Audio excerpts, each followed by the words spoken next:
In 1969, just a few years after Somalia's independence from Italy and Britain, a young commanding officer in the army named Siad Barre took power. Initially, for many Somalis, Barre's arrival was welcomed. The controversial president promised to rebuild the country after centuries of colonialism. The arts, theater, and especially music were one of the most effective ways of achieving decolonization. Somali poetry, songwriting, and the arts at large were often centered in Hargeisa, a city in the north. It was known as Hoyga Suganta, or the home of the arts, but Barre's goal was to place all economic, political, and cultural power in Mogadishu. He placed music and the arts under government control and invested heavily in a cultural revival. He pushed for reforms and passed laws to make Somali society more inclusive for women. As a result of all this, the 1970s and 1980s transformed Mogadishu into one of the most swinging, culturally vibrant capitals in the world. Somalia's golden age of music was born. If you took a stroll down the streets of Mogadishu of the era, you'd see a marble city, the color of pearls, which gave the city the title, the Pearl of the Indian Ocean. You'd see palm tree-lined roads bustling with Fiats and Indian rickshaws, and stunning beaches inviting Indian Ocean waters to its shore. At night, you could stop by the National Theatre. Bands like Waberi would provide unforgettable soundtrack to Somalia's long tradition of theater and playwriting. Or you could stumble into one of the many luxury hotels where the bands of the day performed.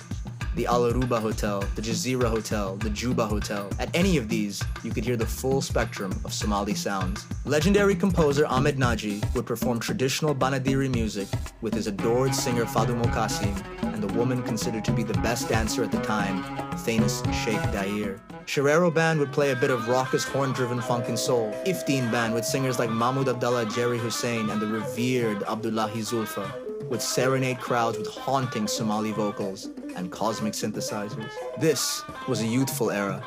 Young singers, musicians, and bands were taking the best aspect of Somalia's historic musical traditions and injecting the most popular global sounds of the day into the country's repertoire. In the late 1970s, when Somalia lost Soviet Union support and became a US ally, American music entered the airwaves. In came Lionel Richie and Michael Jackson. They captured the imagination of Somali youth. By the early 1980s, groups like Durdur Band had arrived. They created a distinctly unique genre and sound that mixed American pop with Somali styles. Abdinur Dalgir is the band's founder. He says the idea was to globalize Somalia's sound. Somali music is set apart from so many music scenes in the world because it was dominated by women. Female singers like Fadu Mokasim, Hibu Nura, Magul, and Nemo Jama were the queens of their art form. In the 1950s, theater plays employed men to play the role of women, but talent could only be ignored for so long, and soon, women led the way. Qadr Dahir, one of the legends of her day, says that through music, women became the pride and joy of the public. This incredible music scene that graced Mogadishu for nearly 2 decades began to crumble by the late 1980s because of economic and political instability, largely caused by external forces like the IMF and the global stalemate of the Cold War coming to an end. Musicians fled in numbers. Most now belong to the 1 million strong Somali diaspora in places like Toronto, Minneapolis, Columbus, London, and Dubai. Some musicians blame their colleagues for not doing enough to keep the country's culture strong while the civil war raged. But music was still being produced in the diaspora, even if only to be heard by the Somali community. Today, Somali music is making a comeback. Danto is a style of music that was born in the Somali-speaking Ogaden region of Ethiopia.